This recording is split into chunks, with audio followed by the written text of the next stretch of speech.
Hey there, everybody. Hello. It's Wednesday and it's noon, which means it's time for our live lunch chat. Um, I have Facebook is giving me this whole new presentation of how to go live, so that's a fun experiment. We'll see how the comments work. I don't even understand entirely what I'm looking at, or when it will tell me like who's watching, etc. Um, how is everybody? Um, oh my goodness, I just made something go away. There we go.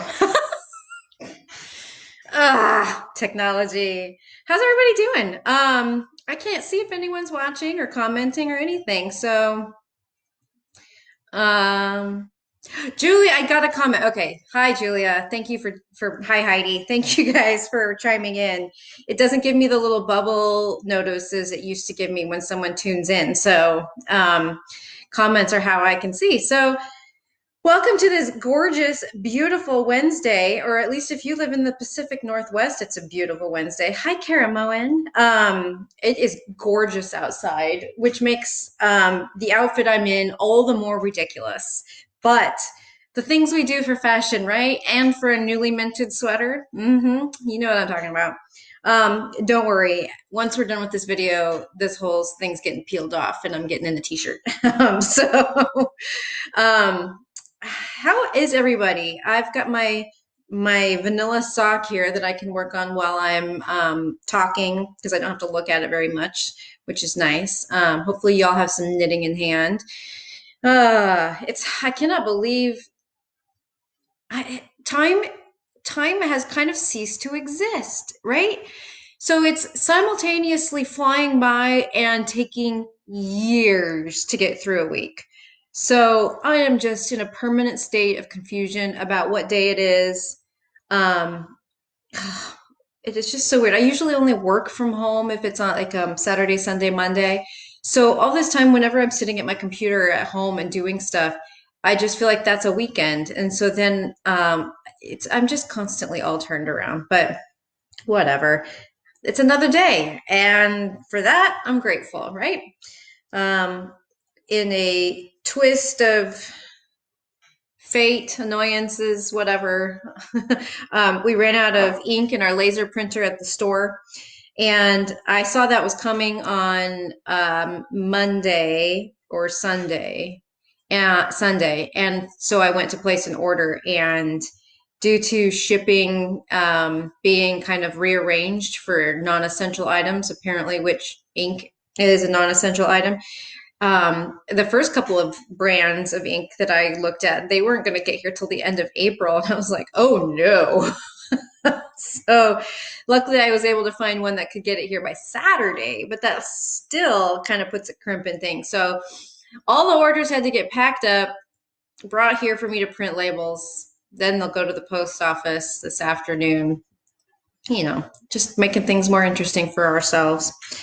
Um, sure has been fun though. We're still filling those quarantine orders. Thank you, everybody.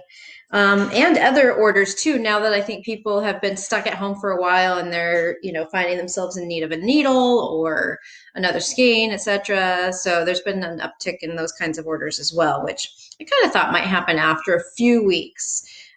For the first couple of weeks, I think people are like, well, I'll be able to get this when it opens back up. But now they're like, no, I really do need another 16-inch size US 6. So anyways, oh my gosh, the comments weren't scrolling, so I didn't see any of these. Yes, it's finished, Julia. Thank you, Chris. Um,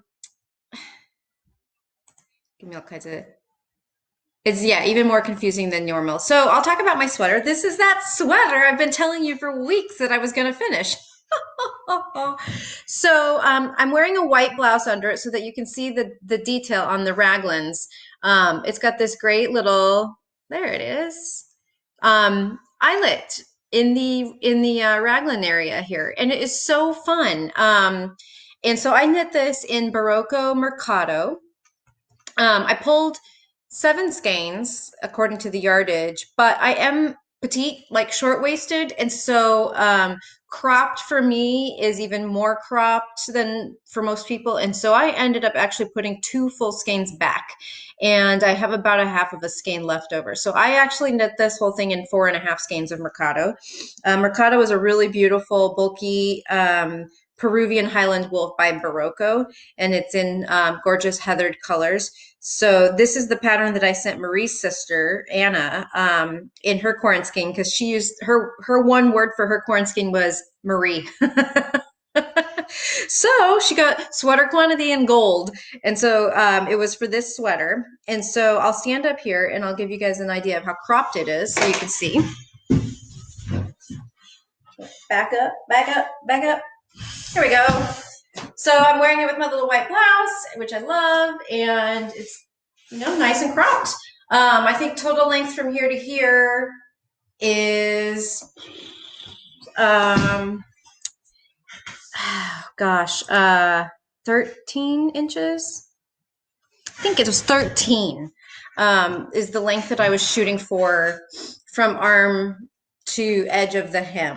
I think that's right. I think it was 11 inches and then 2 inches of 1x1 ribbing on the bottom. So hi, Paula. Hello, Erica.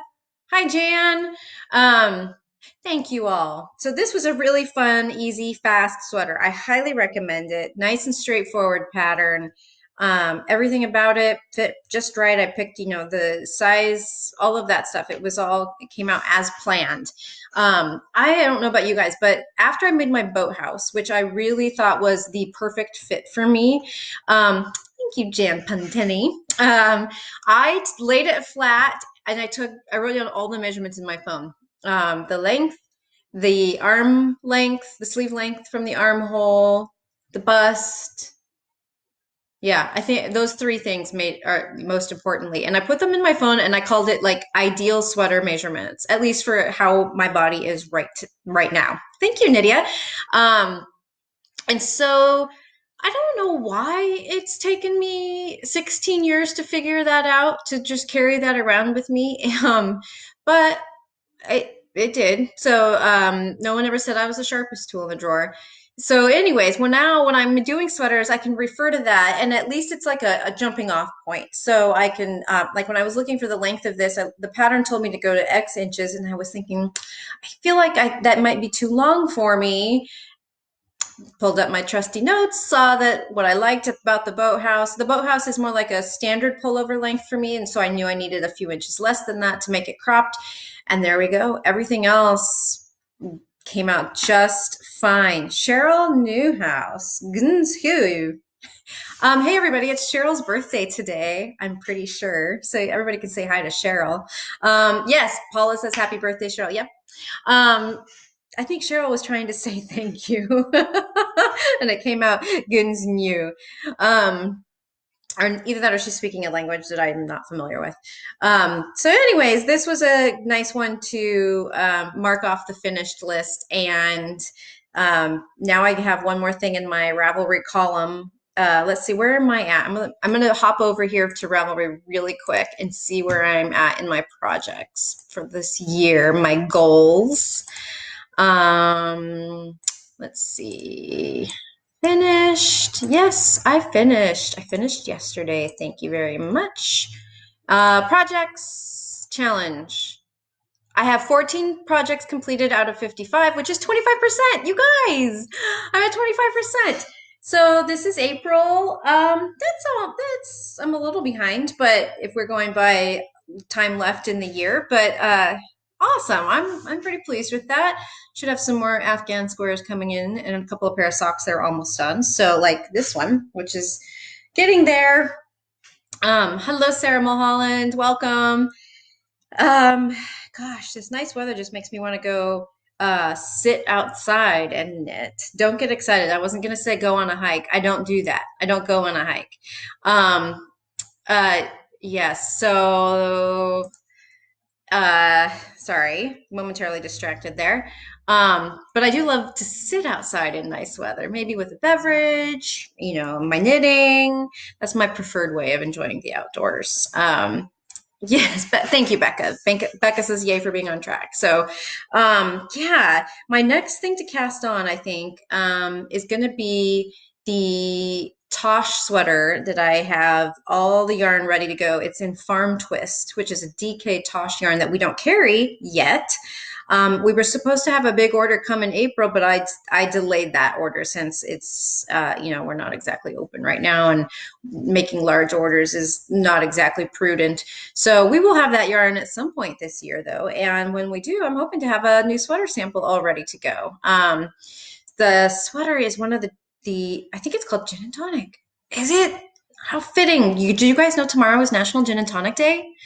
That's what I was drinking last Friday on the knit camp video that Marie invited me on. And so it would be very fitting tomorrow if I cast on gin and tonic while drinking a gin and tonic on National Gin and Tonic Day.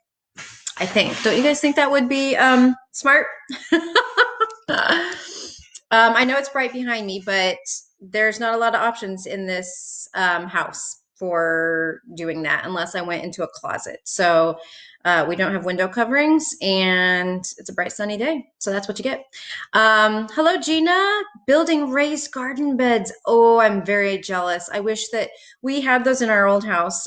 They were made out of the cherry boxes that my dad used to use to haul fruit down to the packing house. And they made great raised beds. Yeah, but Becca is excited about Gin and Tonic Day. That's right. So is Gina. Paula thinks I should cast on and then have the G&T. You have no faith in me, Paula. Come on. You know I can drink and knit. The only thing I cannot do while I'm drinking, the only knitting I cannot do when I'm drinking is entrelac lace.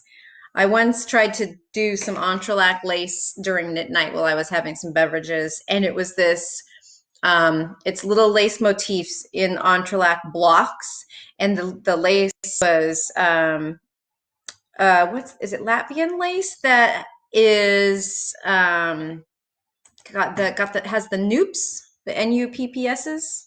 Anyway, this had little noops, like little 5-stitch bobbly things, and so complicated. And this whole time that I was doing knit night and having beverages and working on this, I did 40 rows, just 40 little rows of this intricate lace pattern. And I don't know if you've ever knit entrelac before, but you work in these little rectangles and you attach as you go. Like as you come back on the row, you're knitting two together, and you're each row is attaching it to the side of another section. And when I got done, I was so proud of myself. And then I realized I had knit the entire rectangle of entrelac without attaching it. I was going back and forth. So it was just, flopping in the wind basically. And it all had to be Estonian. Thank you, Becca. It all had to be ripped out.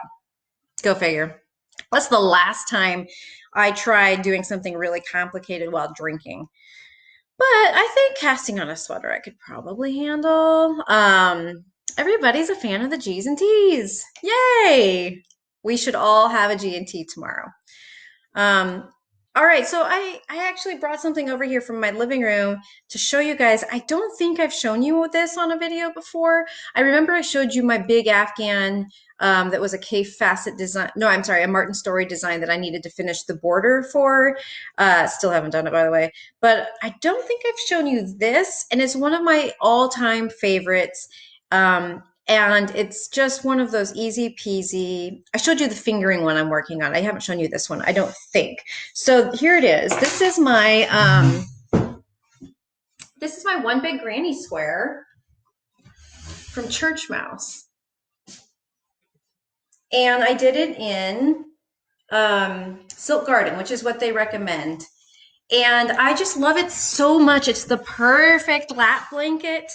And it sits on the back of my couch. I just drape it over in a triangle, and all winter long, it's just so easy to grab, and it's held up so well. So Silk Garden is 45% silk, 45% mohair, and 10% wool. And so this is not a machine washable blanket, and my cat loves to knead on it, like make dough, just constantly. It's like he thinks it's his mama or something like that. So it's a great kitty blanket.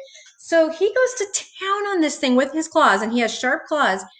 And you can't tell anywhere on there that he's done that. It's not felted, it's not like destroyed. It's really interesting how nice this is held up. I mean, I know that mohair and silk are both two very strong fibers. So I guess that's it. That's a testament to those fibers. But at any rate, it's one of my favorites. I love it. Susan, you gave up drinking for Lent? Oh my goodness. Go you. Wow, that's impressive. Come Sunday, let the games begin. Exactly. So anyways, if you just have it would be a great scrap project as well. So something kind of light worsted. And you saw a while back probably my fingering version with scraps, my fingering scraps. It's very entertaining. It would be a really great quarantine project because you just kind of get to go, go, go. It's kind of meditative and repetitive, etc. So it's a lot of fun. I highly recommend it. All right, everybody. I am going to get out of this bulky wool sweater on this gorgeous day, go throw on a t-shirt and enjoy a couple hours to myself in this house. I know, right? It's unheard of in this day and age to have a house to yourself when you have a family of four. But I am lucky because my husband decided to go into his office today. He's the only one there, don't worry. And my kids, my oldest is a driver, and they were just getting a little stir crazy. So they're just going to a nearby lookout to stay in the car and enjoy the view and then come back. But it gives me a little bit of time alone in the house, which I'm not gonna look twice at that. That's fantastic. So I hope you guys have a great day. I hope you get to enjoy a little sunshine, take a walk, do something, or sit out back with your beverage and your knitting if that's the way you like to enjoy the outdoors, like me. And I'll see you guys on Friday. All right. Bye, everybody.